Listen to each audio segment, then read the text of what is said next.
Hi, I'm Dr. Michael Yang. Welcome back. Today we're going to be talking about possibly the most important part of this entire program, the diet part. What do you eat? And I'm going to tell you at the very beginning, we're going to do this in two parts. So the first part, we're going to talk more big picture. We're going to talk about how we got here, the scope of the problem, and a lot of elements that go into the behavior and the psychology. In the second half, we're going to break down the specifics, the tactics, the how-to portion. So if you're really in a rush, and I don't encourage you to do this, jump straight to the second half of this diet component.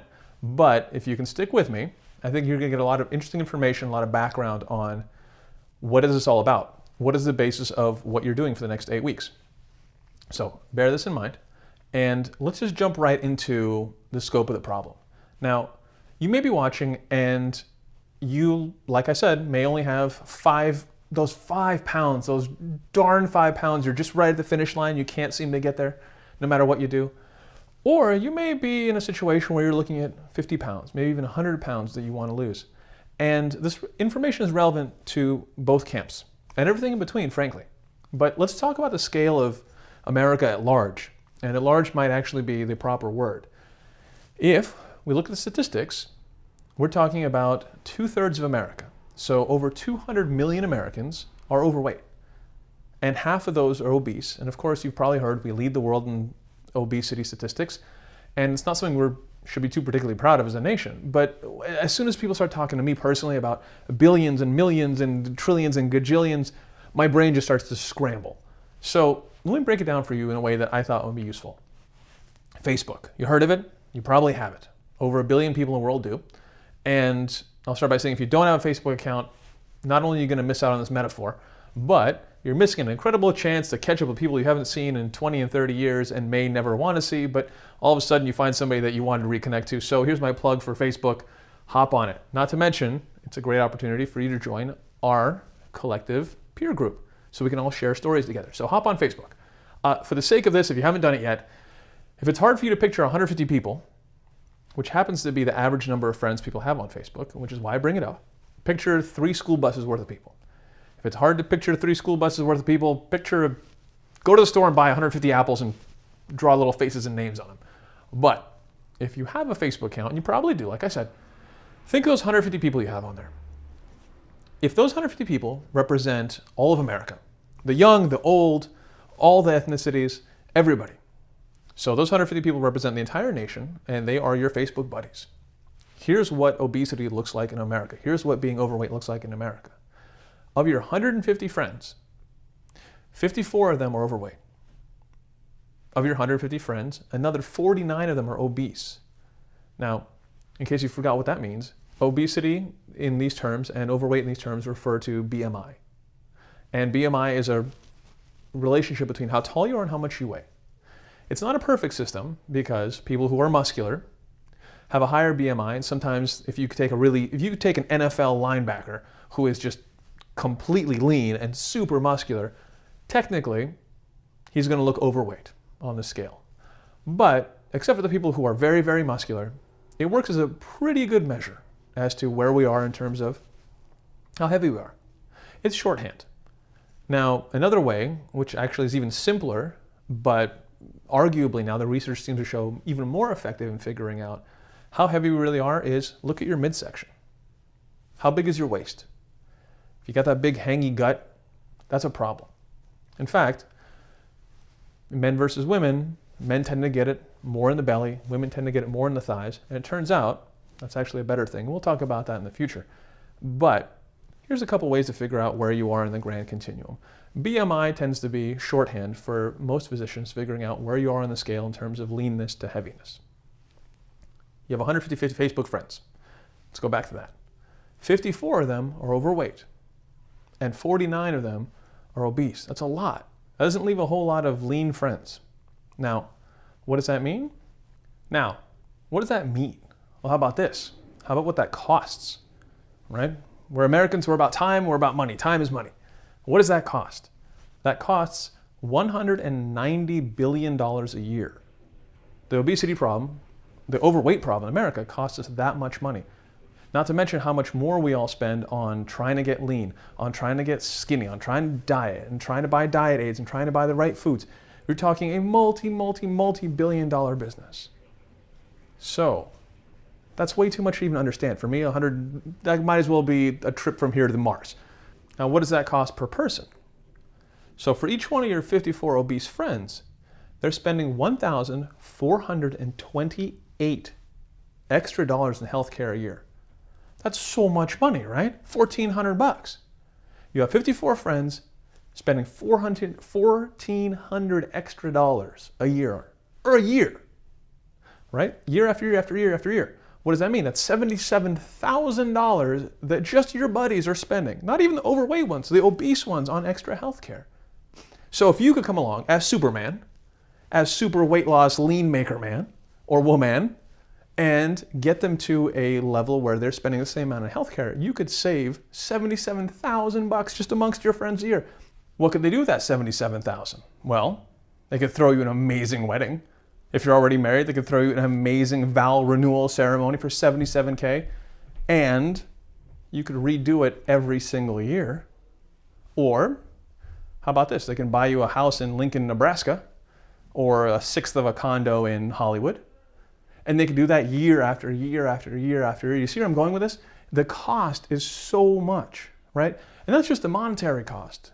We could talk about the emotional cost, because ultimately, when people get sick, as people do, they have a much higher likelihood of getting sick if they're obese. What does that mean for their families and for their communities? Now, if all your friends on Facebook say we're under 20 years old, the picture doesn't get much better. Turns out that since the 1960s, the likelihood of somebody under 20 being overweight has tripled. Not just in number, because the population has obviously grown, but in terms of percentages, the percentage of them being overweight has tripled. And of your 150 friends that are under 20 years old, 27 of them would be obese. That's so many. It's such an astounding number where Dr. Paul Rozin, who is the premier psychologist in America who studies obesity, has said that, and I think everyone agrees in the scientific community, that 50 years ago, nobody could have predicted how difficult the obesity epidemic would be to treat. And if you look around, it's clearly true. I have to say that as a society and as a medical organization and as a government and as a community and as individuals, we're clearly failing. And I say that over and over again, and I say it with, honestly, a very heavy heart, without sounding glib. It's just that this is one of those problems that we could change as a collective, as a community, as individuals. And what does it boil down to? To behavioral change. And again, we'll repeat that theme over and over and over again, because ultimately, we're not about tactics. We're not about small strategies. We're about the bigger picture. And what does that big picture mean in terms of something like, say, a disease like diabetes? Well, of your 150 friends, 38 of them are going to be diabetic type 2. That's tough. That's a big number, because that means what? That means all the medical treatment that goes along with being diabetic. And unfortunately, that's not cheap. Now, here's a couple of fun statistics. Of your obese friends, most of them live in Republican voting states. Now, before we stir the pot too much, that's not to say that more Republicans are obese than Democrats. It actually tends to be right down the middle. But in those states that generally vote Republican, the folks in those states are the heaviest in the country. Now, in terms of racial divide, interestingly enough, white Americans tend to be fattier in terms of body composition. Meanwhile, Latinos and African Americans tend to be more obese. So unfortunately, it seems like everyone's in bad shape. When it comes to men and women, what happens there? Well, here's a funny thing. As women tend to become wealthier, they tend to get thinner. As men tend to get wealthier, it tends to stay the same.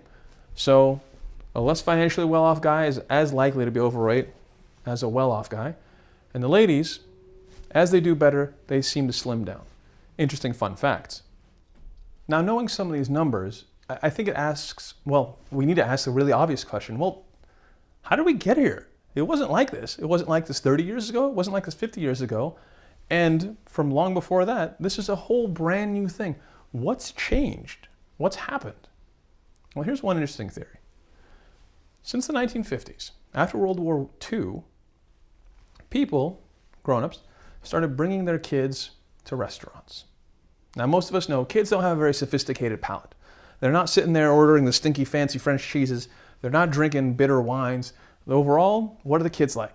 They like crunchy, they like salty, they like sweet, they like fatty. Simple flavors. So, one theory goes that a portion of how we changed our palates and consequently changed the foods that we ate was because little kids ruined restaurants. People I hear complaining all the time, oh man, these restaurants nowadays, they stink. You go to TGI Fridays, sorry TGI Fridays, what do? You get a gigantic bowl, a huge endless trough of sweet, fatty, salty. Those are the three American flavors. Why is that? Well, if you look back in the cookbooks, it wasn't always like this. So before World War II, you had different types of foods. I'd have to say a little bit more European. What would they call European now? So foods that do tend to go more towards bitter, more towards savory, more towards complicated flavors, as opposed to mountain full of French fries. Now, obviously, that doesn't account for the whole of why we got here, but just something interesting to think about. How is it that kids, the thing you'd never expect, how is it that taking kids to restaurants, because I don't know if you've been around a lot of kids, a lot of you probably have, at the end of the day, what they want, the little tyrant wants, the little tyrant will eventually get. And so dragging kids out to restaurants, which became a much more popular thing after the war, may have shaped, in part, the way in which our entire national palate has changed. Now, if you want to compare countries, let's talk about America versus France. This is something you see a lot of. So we talk, what are the French like? What do we like? Well, here's something interesting. The French seem to eat less than we do, and yet enjoy their foods more.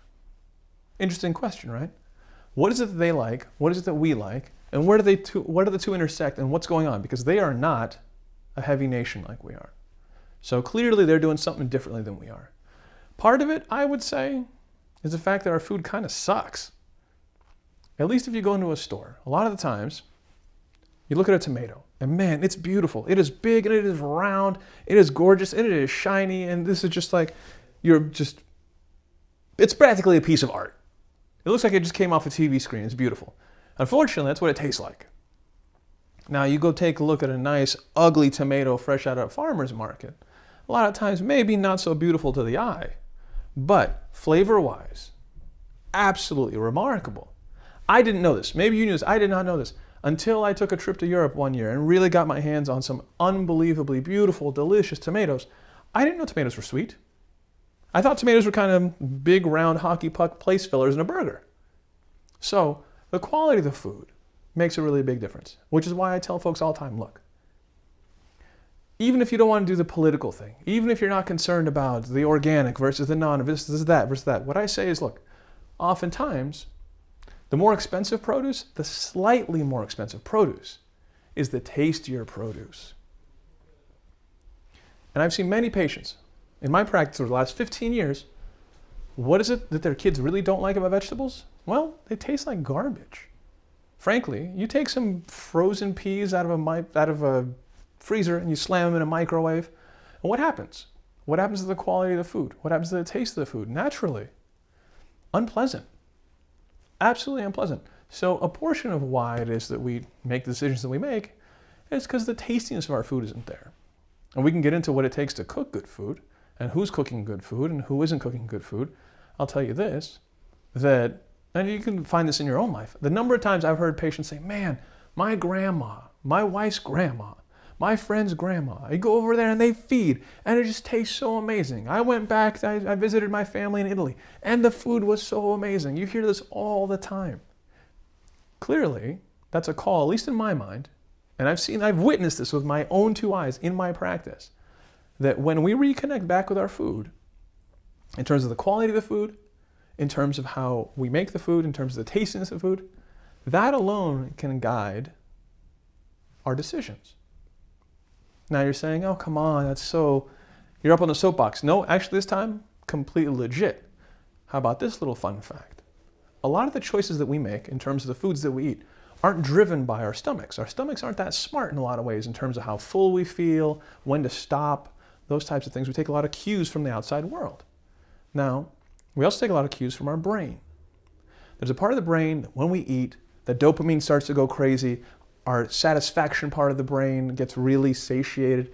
Like, oh, this is fantastic. Now, when we eat food that isn't particularly palatable, it's not really just wonderful and flavorful, we don't have that experience. Similarly, when we eat on the go, when we eat rushed, there's a lot of parts of the brain that are not satisfied. All right, we're putting calories in the machine, right? We're putting fuel in the machine, but this is a take home. This is something to think about. Food, if you start thinking about food as something other than just fuel for the motorcycle, think about it as information. When you eat, you're sending information to the body. It knows how to interpret that information. All right, we take in a huge meal, the body's thinking, all right, there's a glut of resources out there, maybe I need to hold on to that immediately. You have slow tapered amounts of fuel that's going in the machine. That sends a different signal, right? And this is obviously very complex and we can break this down a little bit further. But just to think about food in terms of calorie in, calorie out, it's such a simplistic model.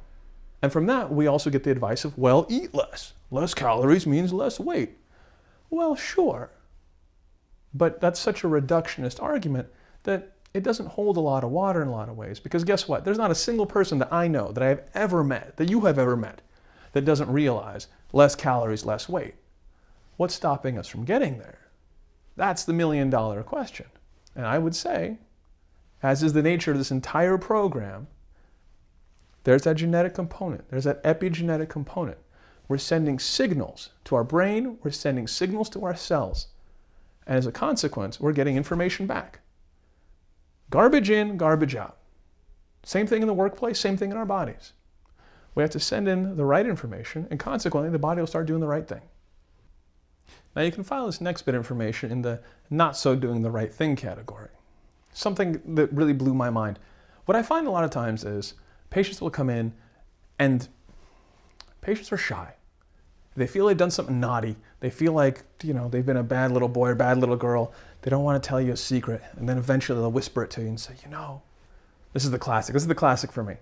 It's the hemorrhoid. I have a hemorrhoid. And they think that it's a very embarrassing thing because it's down there and nobody wants to talk about it. And it's very kind of, hush, hush. And I whisper back to them. I say, almost everyone has one. And all of a sudden the whole game changes. It's like, really? I said, really, really, really? And the embarrassment goes away.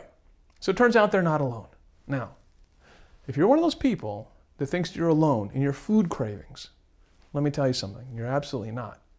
And another reason why is it, I theorize, that we have such a huge problem in America in terms of our weight? How about this?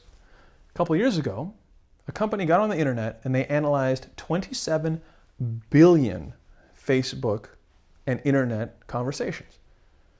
They tried to figure out, what is it that men want? What do women want? What is it that we all want, right? Men are from Mars, women are from Venus. We're just such different people. Let's figure this out. It turns out that men are from Mars. Women are also from Mars. And Mars apparently is a very hungry place. Here's why. Top 3 things that men want. Men want pizza, cars, and ice cream.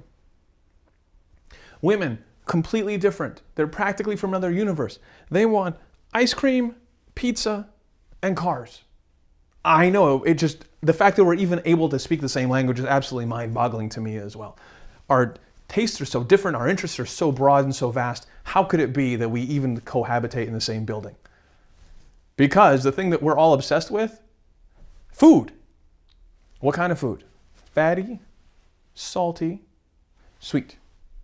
The 3 big flavors of America. Now, those the top 3 things of the top 10. The rest of the other 7, the rest of the top 10, for both groups, all food, except for phones. People care about cars, phones, and food. Women wanted sushi. Men wanted chicken. Women wanted chicken. Men wanted barbecue. It was almost a wash entirely. But the point is what are we absolutely obsessed about? And something you can stop feeling bad about if you are in terms of your food obsessions is we as a nation are food obsessed. It's totally true. We like large portions.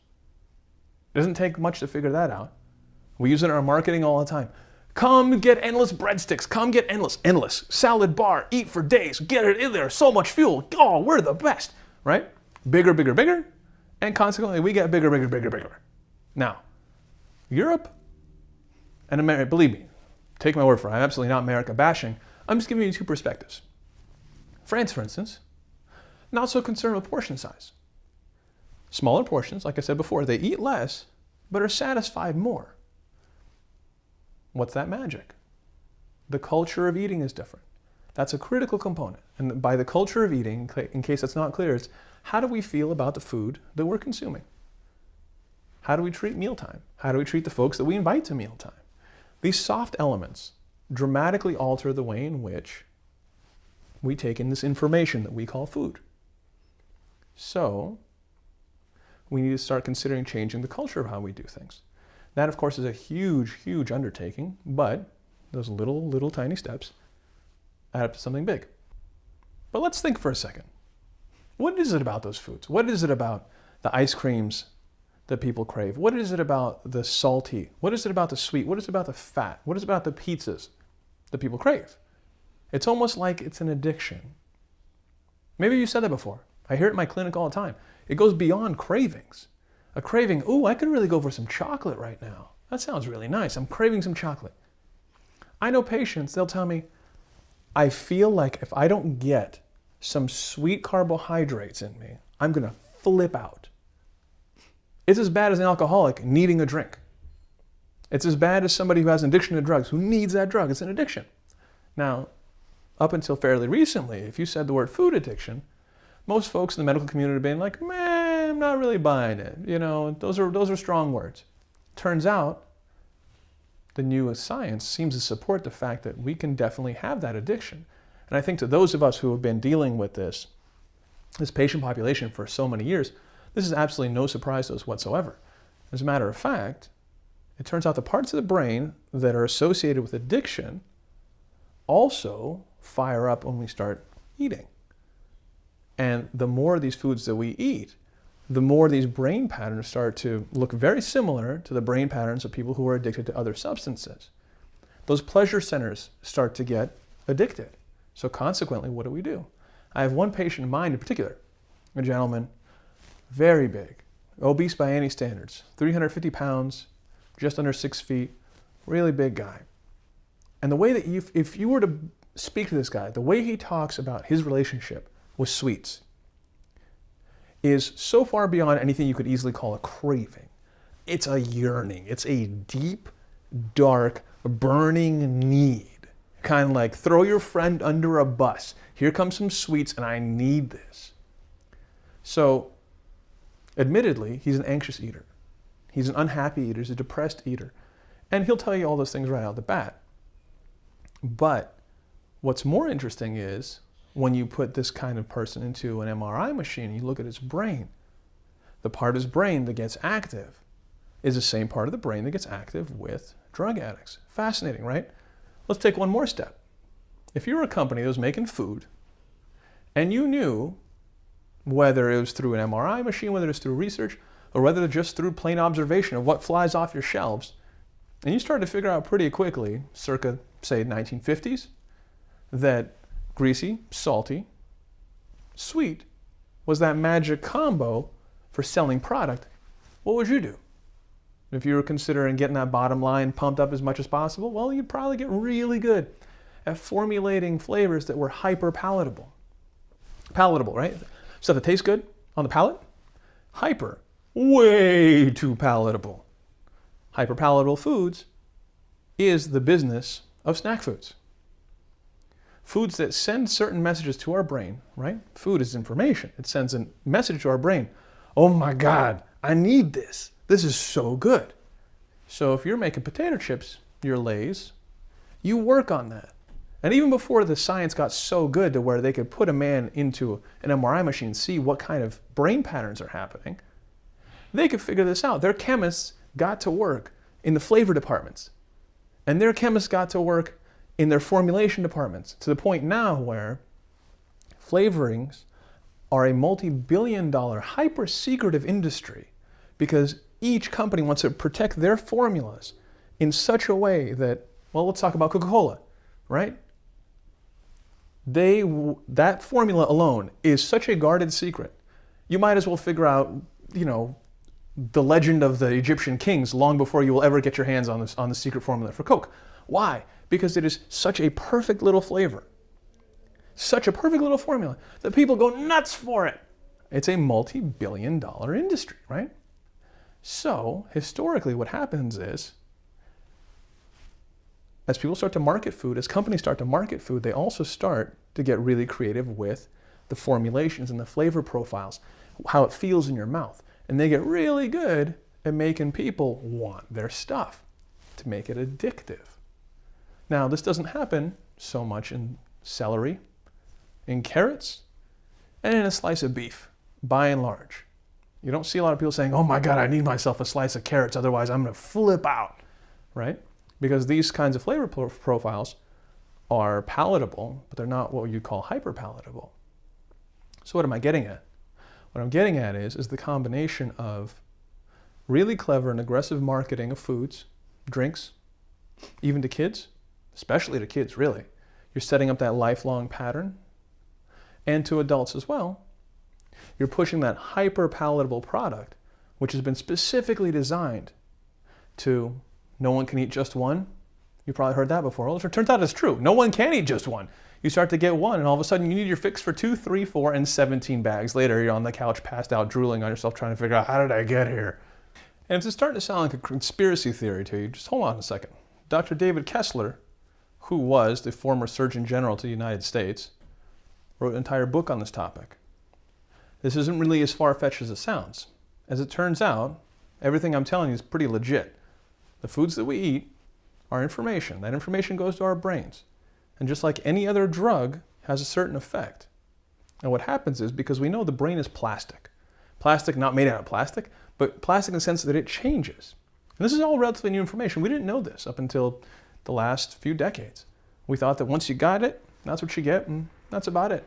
Turns out that when you start changing the way the little molecules interact in between little neurons, the little neurotransmitters start to pile up. At first, you just get this pile of neurotransmitters. So you know what that's like. It's that first time something really wonderful happens, you get on a roller coaster, the adrenaline, oh, it's very exciting. Or the first time you have something incredibly sweet. Unfortunately for most of us, it happens at a really young age, we don't remember. And the palate goes nuts.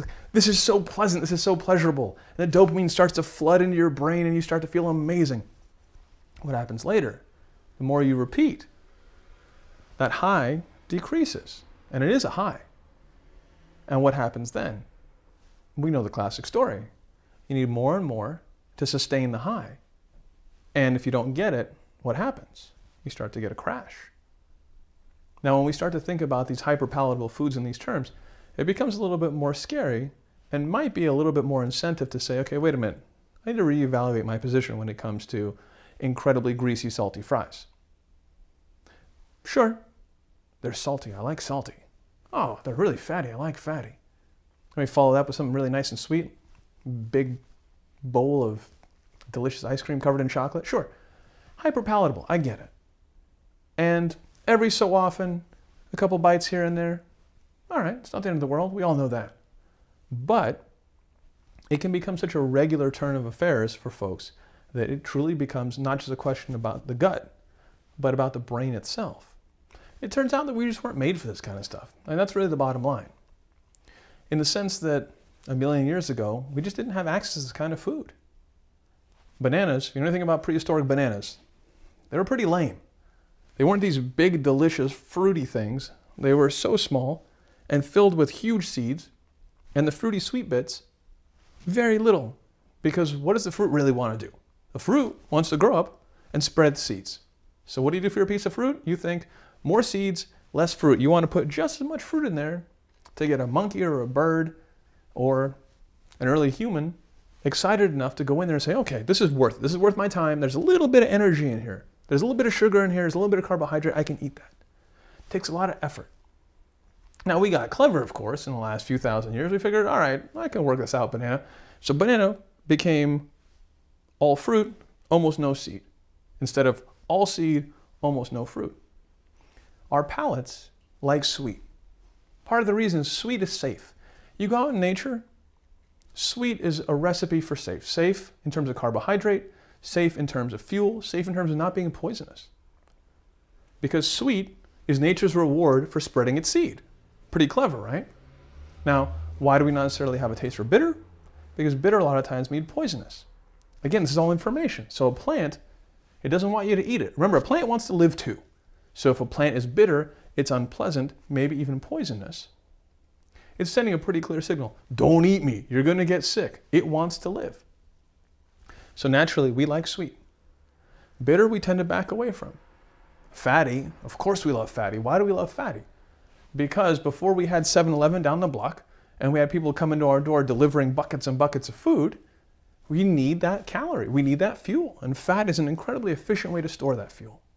So in our brains and deep in our DNA, we think fatty, big thumbs up. Sweet, big thumbs up. Salty also. Salty wasn't so easy to come by. Now it's a piece of cake. We have giant underground mines that look like hollowed out football fields. And you've never seen a picture of these things. It's absolutely remarkable. You have entire cities just buried underneath the earth, filled with giant, giant machines. I'm talking about not like a tractor. I'm talking about these huge earth-moving machines that are pulling salt out of the earth. So now we got it by the metric ton. But it was really hard to get historically, especially if you weren't by the coast. So naturally, salt is an important part of our diets. Salt is, well, nowadays salt, table salt, is just sodium chloride. But back in the day, salt meant all sorts of minerals. And minerals, as you know, are critical for the way that our bodies function. Salty, we need it. Fatty, we needed it. And sugar, we needed that too. It's buried deep in our DNA. It's natural for us to want these things. But now, it seems like everything is on its head. And whenever we have it around us, and we have so much of it around us, we just almost can't stop ourselves. It's as if we're addicted. And speaking of getting your drugs delivered to you, one of the things we certainly do love is convenience. If you can believe this. This honestly blew my mind. 1 out of 5 meals in the US are had in a car. 1 in 5. If you're one of these folks, just think what that means. That is such a brand new occurrence. And what does that mean for the process of eating? All right, granted, you got to get the kids to school. You got to get yourself to work. You just don't have time. There aren't enough hours in the day. Well, my great wish, I think about this all the time. This just is a tribute to how much I think we're all overworked. If I had that genie lamp with just one little rub, give me 2 extra hours in a day. Just that, just 2 extra hours in a day, I think would make all the difference in the world.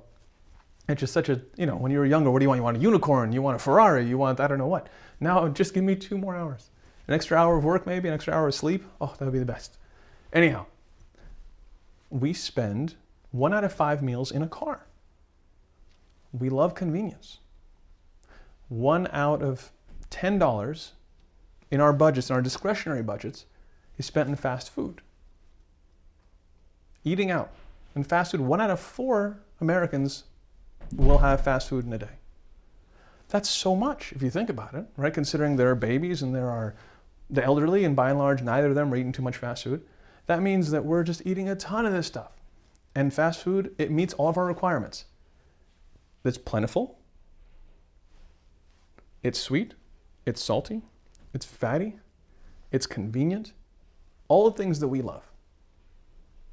And unfortunately, all the things that we love seem to be backfiring on us and making us all fat. But it's not all gloom and doom. It really isn't. I know I've been giving you all these facts and as to what's going on with our eating culture and how, well, it's kind of sabotaging our health. How about this? Sometimes you can turn these things on their head, and what becomes a problem can actually become a solution. What else do we like other than convenience? We love variety. You see it all the time. An easy way to get people to eat a bucket of what you want them to eat is don't give it to them in a bucket. Give it to them in 5 buckets. Change the color of each bucket. All of a sudden, people are going to be sampling like crazy. Human instinct. It's like going to a sushi bar. It's like eating potato chips. You can't just eat one. You're like this variety. You like little bits. It's interesting. It's fun, right? Eating is fun. So we want to try everything. Now, when you walk into an ice cream shop, that can be a disaster because 1 scoop turns into 15. And I've seen it, and I'm sure you've been there too. Let's turn that around a little bit. Let's work for the positive. Interesting studies. If you want to get your kiddies, or your husband, or yourself even, to eat more vegetables, and frankly, that is the goal. That is the goal for almost every patient I have seen over the years, is more vegetables. It solves so many problems. And here you go. If I give you one take home, out of all these 8 weeks, one take home, more vegetables. Simple as that, more vegetables. It's such an unsexy solution, but the vegetables, they do all the things we want them to. They're high in fiber, they're high in antioxidants, they're low in calories, They're high in satiety. They do a million other things. Vegetables. It's as simple as that. I know. Actually, let me take that back. It's really complicated. I have an incredible secret for you you've never heard before. This is going to dramatically change your life. This is information that is worth millions of dollars, and I'm giving to you now just once out of the goodness of my heart. It's vegetables. Have I sold you? Have I made it more sexy? Honestly, vegetables. So good. How do you get more of them?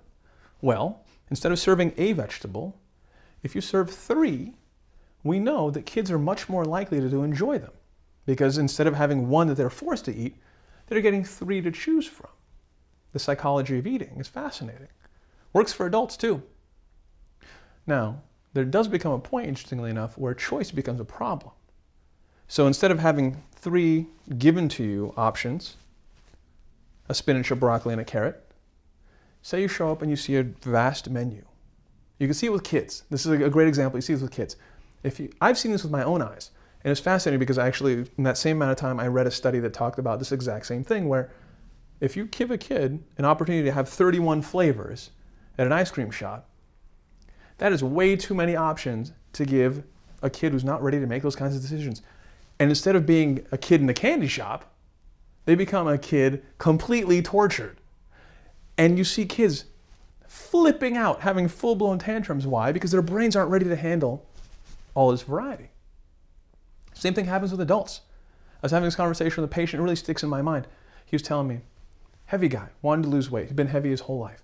He says, when I go to a restaurant, this might be you too, when I go to a restaurant and look at a menu, it becomes so difficult for me to make choices because there's so many options. I become psychologically overwhelmed. It's like this tidal wave of food is washing over me, and I start making bad choices. So in this scenario, we came up with an interesting solution. And we've been working with this patient for a while and on multiple levels. But for this specific issue, we came up with a really simple strategy, very simple tactic. When he shows up at restaurants, he sits down and says, I don't need a menu, thank you. I'll have the grilled chicken, and if you can grill me up some vegetables. And granted, this is Los Angeles, nobody even bats an eye. That's actually probably the least strange thing they've heard all day, with all the people who are allergic to this and intolerant to that. And there's the third thing, the 17th thing. Asking straight off the bat for some grilled chicken and vegetables is so easy. And mind you, what a great tactic in terms of how to solve your problems at a restaurant.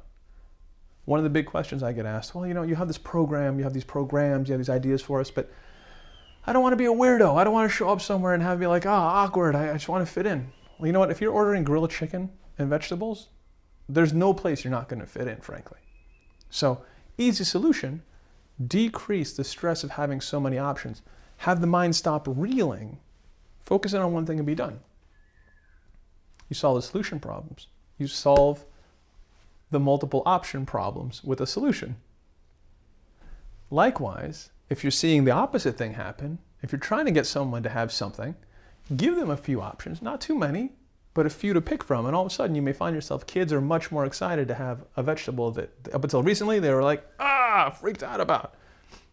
A little one, here's their bonus. Make it cool.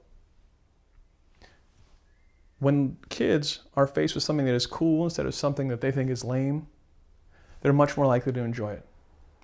I myself was working with one of the schools here in Los Angeles, and we were working with a cafeteria, and if you remember, maybe you've seen one recently, when you go to a cafeteria, things are labeled.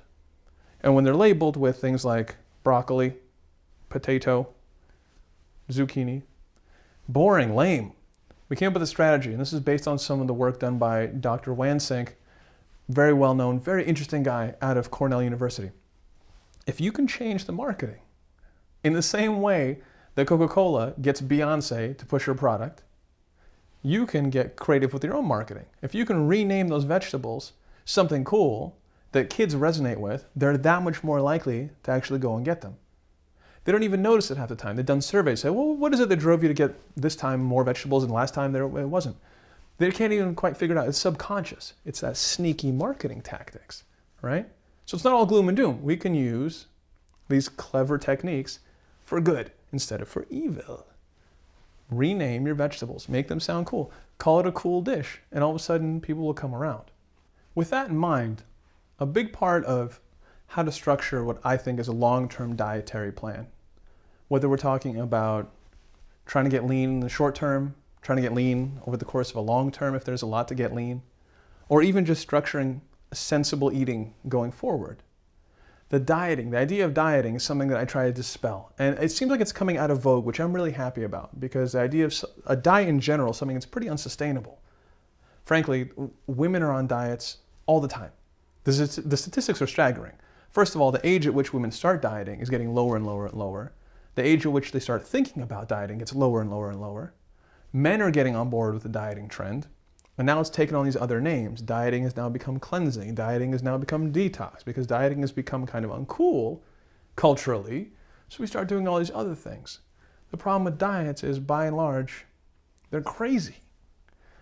I've been collecting famous crazy diets over the years. It's like a little silly hobby of mine. A doctor I work with, I was at her office years ago, and I remember I saw a wooden plaque from, I think it was 1912, 1914, and on it was an advertisement.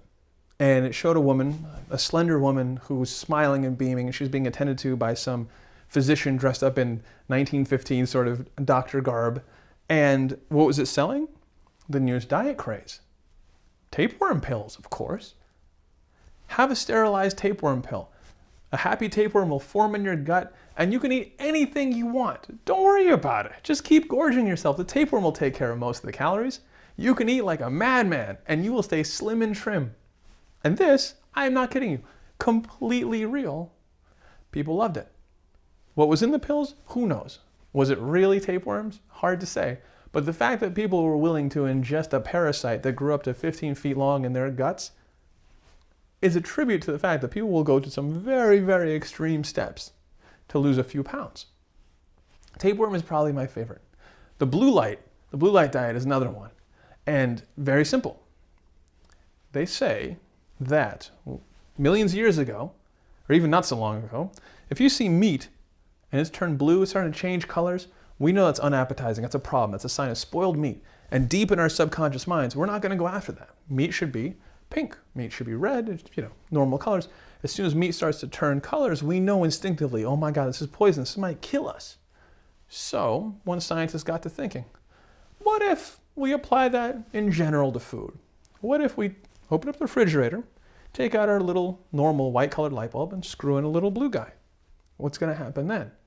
Theoretically, it's going to cast a blue pall over all the food, and every time you open up the refrigerator, the freezer, think, oh, maybe time for a snack. I don't know, maybe not. I'm going to go back. Insane. You know what? Maybe not for you. I have to say that every crazy diet has got at least one person that's been successful with it. Safe, cheap. Go buy a blue light bulb for your fridge. Let me know via email how well that worked for you. The blue light diet. Give it a whirl.